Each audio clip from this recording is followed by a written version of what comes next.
Okay, thank you very much for being here, and I'm very glad to coordinate this session today. This session has been organized by the Bank of Italy together with INVALSI, and our aim is to bring the attention to the attention of the academic and the education world the importance of financial literacy as a key competence in the human capital formation of our children. A competence, as we heard also this morning from the presentation of Christophe De Witt, a competence which is important not only to help them in improving their own future financial well-being, but also to stimulate their active participation to the economic and social life, so for a better society. As also this morning Christophe showed us, the OECD PISA assessment of financial literacy, which is conducted for Italy by INVALSI since 2012 every 3 years, tells us that the Italian 15-year-old students lag behind their peers. Hence, we think it is very important to investigate why and what can be done to improve the engagement of young people with financial issues and how to improve their skills to address the challenges posed by a rapidly evolving economic and financial landscape. So in this session, we will have the opportunity to discuss these issues thanks to the presentation of four very interesting papers. So without any further ado, let me introduce the first paper of this session. We start with the paper presented by Alessio D'Ignazio and Gabriele Iannotta, The Effectiveness of the Financial Education in Schools, project of the Bank of Italy, and they will talk about preliminary evidence. Let me give you an idea of our two speakers. So Alessio D'Ignazio is an economist. He has worked at the Bank of Italy since 2008. His research interests concern the evaluation of the effectiveness of public policies, financial education, the structural aspects of the Italian economy, regional economic disparities, and the functioning of the credit market. Gabriele Iannotta is a PhD postdoctoral researcher at the Politecnico di Milano. For more than a year, he has been working with the Bank of Italy to the impact assessment of a financial education program. He mainly deals with studying the interrelationship between attitudes and behaviors and the economic and financial decisions. The paper is also co-authored by Tommaso Agassisti and Angela Romagnoli. Angela is here, and then maybe Gabriele can tell us a little bit about the other, Gabriele and Alessio can tell us a little bit about the other co-authors. Angela is also from the Bank of Italy, and Tommaso Agassisti from the Politecnico of Milano. So I will leave the floor to Alessio. Good afternoon, everyone. It's really a pleasure to be here.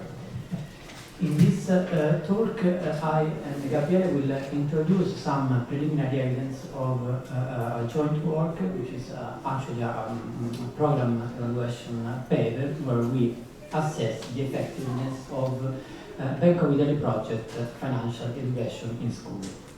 This is a joint paper with Angela Romagnoli and Tommaso Agassisti.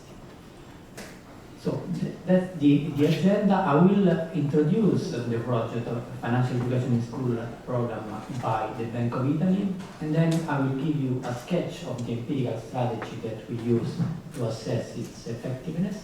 Then I will give the floor to Gabriele, who will introduce you some preliminary evidence of our results.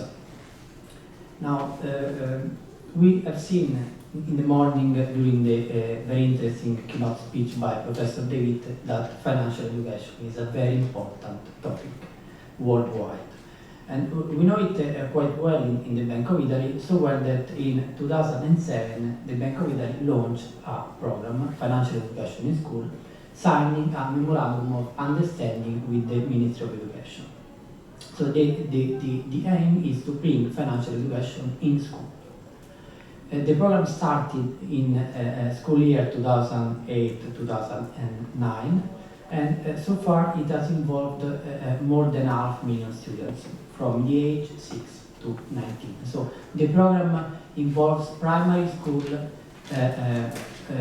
lower secondary school and upper secondary school. Over time, the program was reinforced, was strengthened, and last year, in 2021, there was a new memorandum of understanding between the Bank of Italy and the Ministry of Education. Now, just to give you an idea about the program, so let's start from the right-hand side of the slide. The features of the Bank of Italy Financial Education in School program. First of all, the program follows up train-the-trainer approach. Basically, the Bank of Italy provides training sessions to the teachers, then the teachers go to school, to their classes, and undertake financial education lectures. Another important feature of the project is that these topics are teachable within a wide set of subjects, so it's kind of implementable within several courses. A very important aspect of the project is also that Bank of Italy provides a lot of learning tools and teaching materials to the schools. You see in the slide some booklets that Bank of Italy provides to the students, the small one, and to the teachers, the biggest one, from the primary to the upper secondary school. And the very important aspect as well is the interest in monitoring and evaluating the effectiveness of the project. And that's why today we talk about evaluating the project. It is very important to evaluate a project to see if it works, if it doesn't work, how we can improve it. So learning by looking at the data.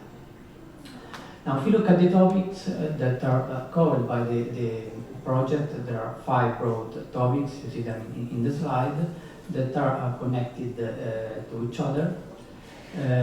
We start by the first chapter, which is about getting money, so income and planning, then using the money, so money and prices, but using it carefully, so paying attention, and that's a chapter about payments. And the last 2 chapters are about saving and credit.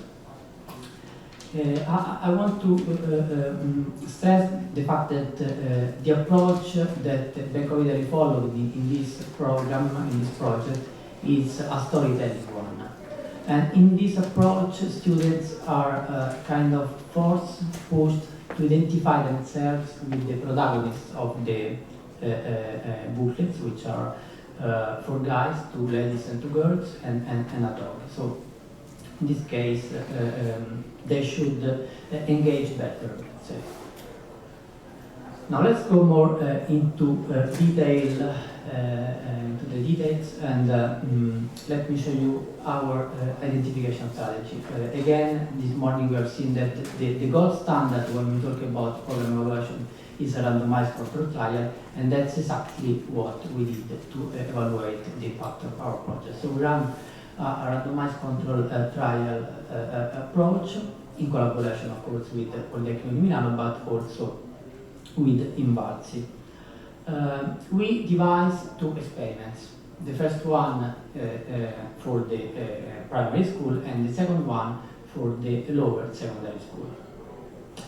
To devise our randomized control trial approach, we followed a 2-stage cluster sampling. Basically, what did we do? At the first stage, we selected a random sample of Italian schools representative of the population of Italian schools. Afterwards, within each school, we randomly selected for each grade 3 classes and allocated each of them to 3 different groups of treatment or control. And in particular, Group A students are our treatment group. In this case, Group A students take financial education classes at school. We have also a second treatment, which is self-study. So Group B students are invited to study themselves the Bank of Italy booklets at home. And finally, Group C is our control group.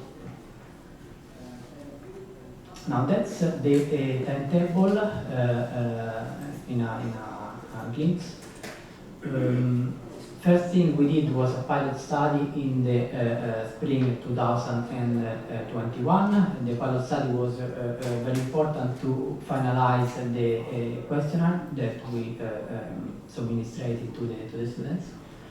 And after the pilot study, in the school year 2021-2022, we started the randomized control trial.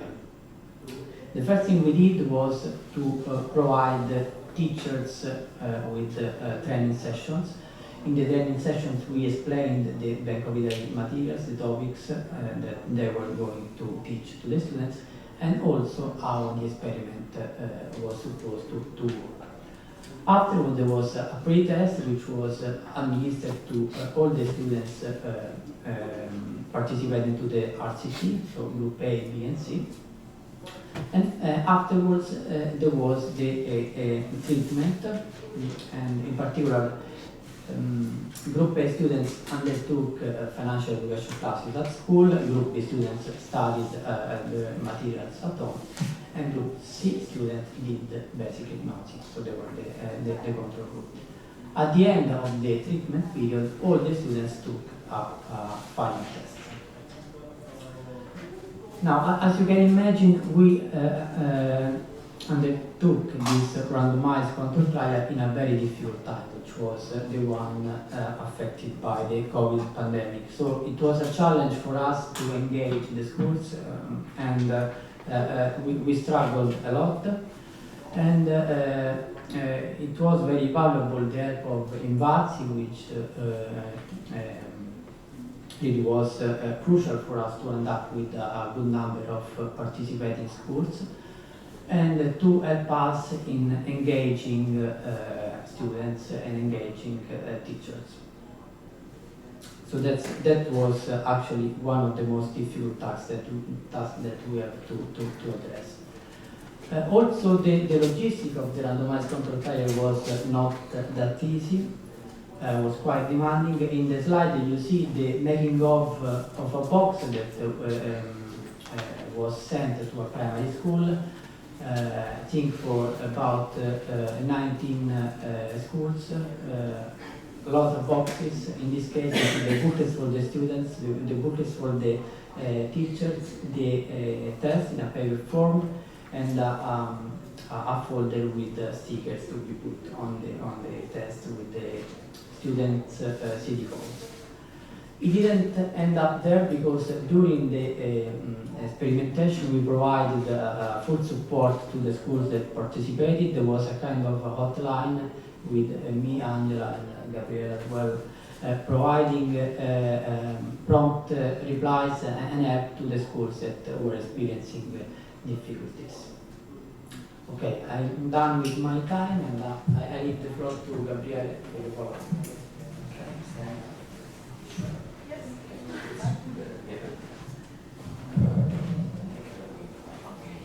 Can you hear me if I speak like okay?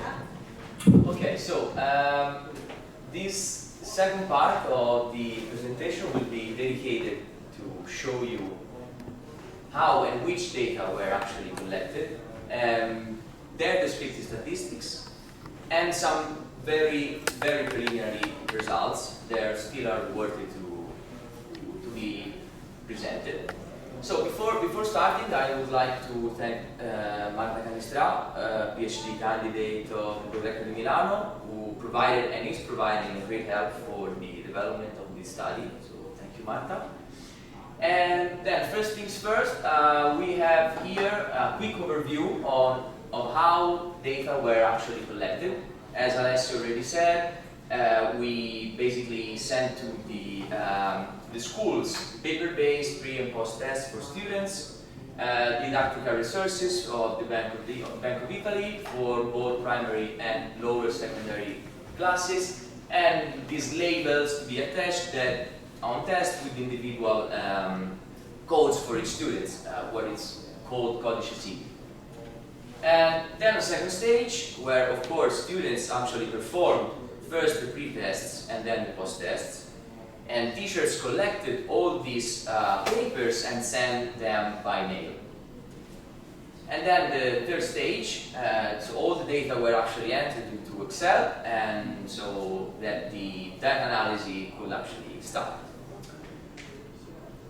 Okay, so here we have some descriptive statistics, both for primary schools and lower secondary schools. Regarding primary schools, we have 18 schools, 6 from the north, 4 from the center, 8 from the south, from Italy of course.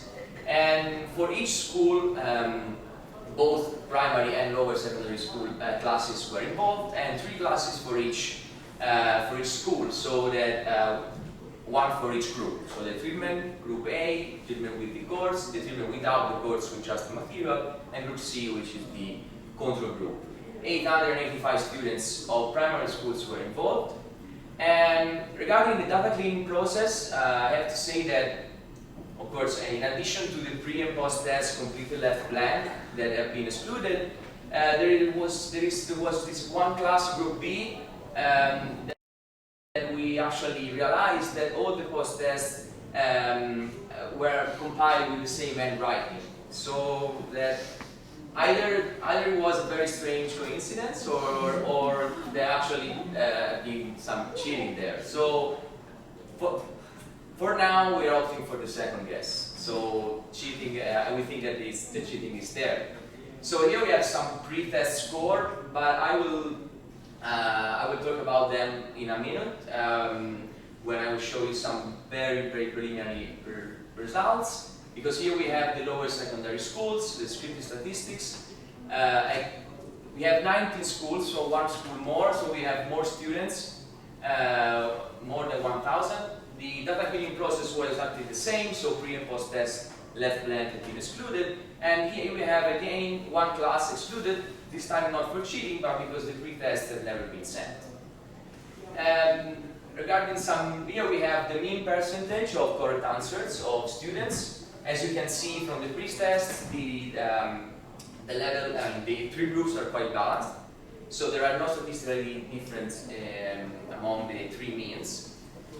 And then, as I said, as I want to stress again, some preliminary results. So preliminary is the word of the second part of the presentation.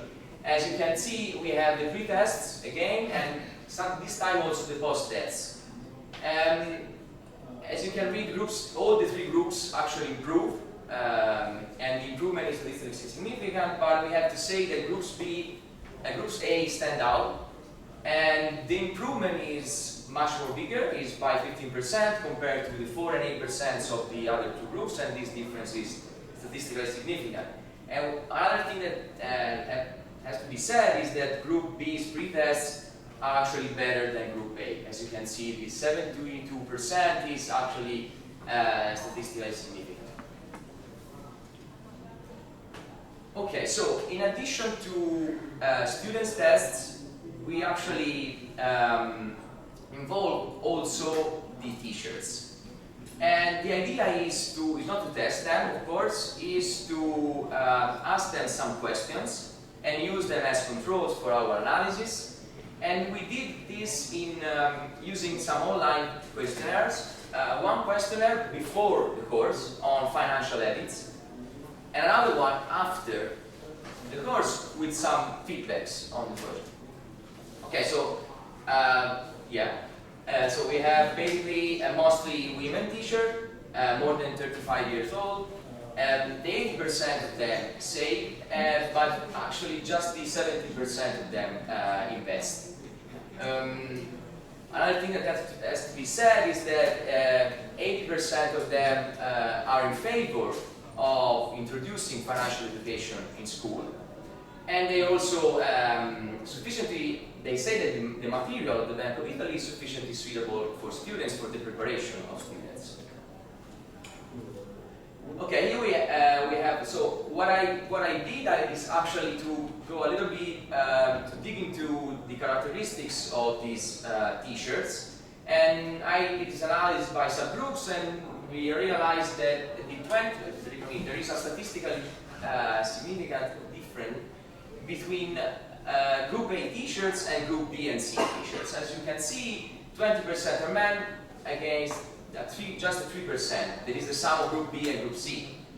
So, looking at the characteristics of by gender, we can see that actually men have a higher education, they are more confident in analyzing risk before investing, and they actually feel a little bit less scared of teaching financial education. Here we have just one slide about their feedbacks on the project and on the material.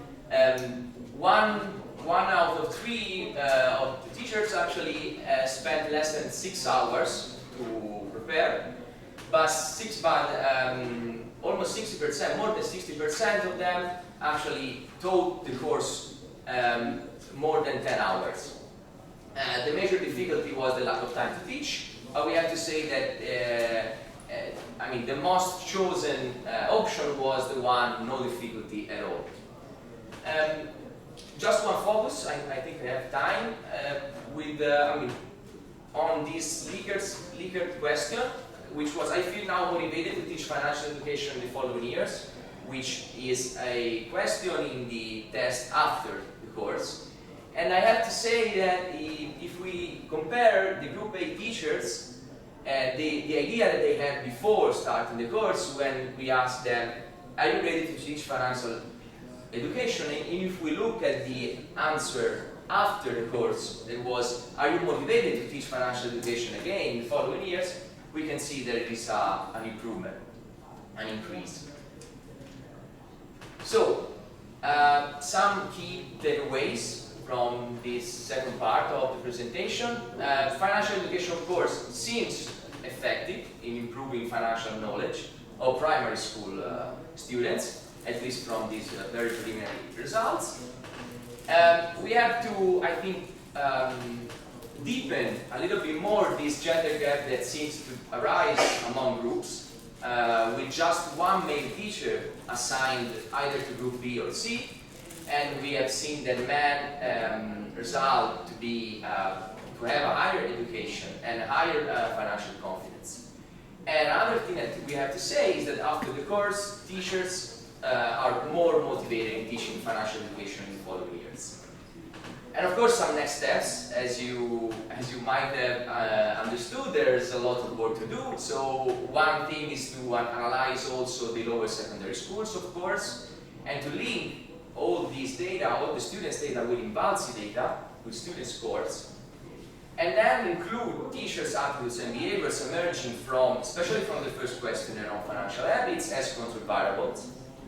And then finally, last but not least, define statistical models to study the effectiveness of the intervention. So thank you, and thank you also to Vincenzo Razio, Paolo Giangiacomo, and Stefano Pozio, Marta Canistra again, and the research assistants that actually helped me with the analysis, Federica Giannotti, and I appreciate it. Thank you.